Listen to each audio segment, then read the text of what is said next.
বড় দুঃখের বিষয় হলো, আমাদেরকে ডক্টর যখন 1000 টাকা ভিজিট দেওয়ার পরে ওষুধ দেয়, 1 সপ্তাহ আগে সিরিয়াল নিতে হয়, তাও ফজরের নামাজে আগে ফোন করতে হয়। অনেক সময় কনকনে শীতে অনেক ডাক্তারের সিরিয়ালের জন্য মানুষ রাস্তায় রাত কাটায়। ডাক্তার যত বড়, সিরিয়াল পাওয়া তত কঠিন।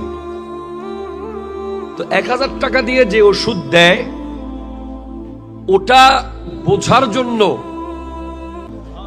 সুবহানাল্লাহ জোরে বলেন না রে ভাই, তার মধ্যে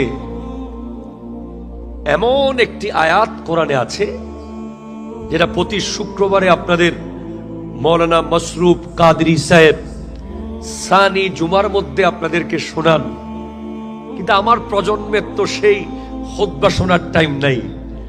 আমার প্রজন্মে এমন এমন যুবক আছে যারা জুমার দিনও বিপিএল এর স্কোর দেখে জুমার নামাজে বসে বসে। ঠিক কিনা কথা জোরে বলেন না?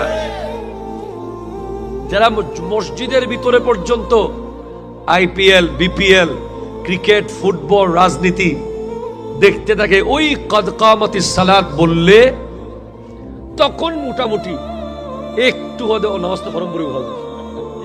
ঠিক কিনা বলেন? সেজন্য খেয়াল করেন নাই,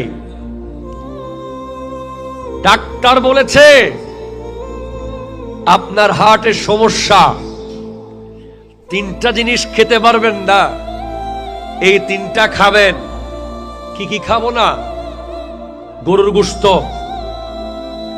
ইলিশ মাছ, চিংড়ি মাছ। আপনি সারা জীবন যে গরু ছাড়া কোনোদিন চলেন নাই, উনি পর্যন্ত বলতেন অবুক নদিস। কি খাবেন? তিতা করলা। কি দিব? শাক।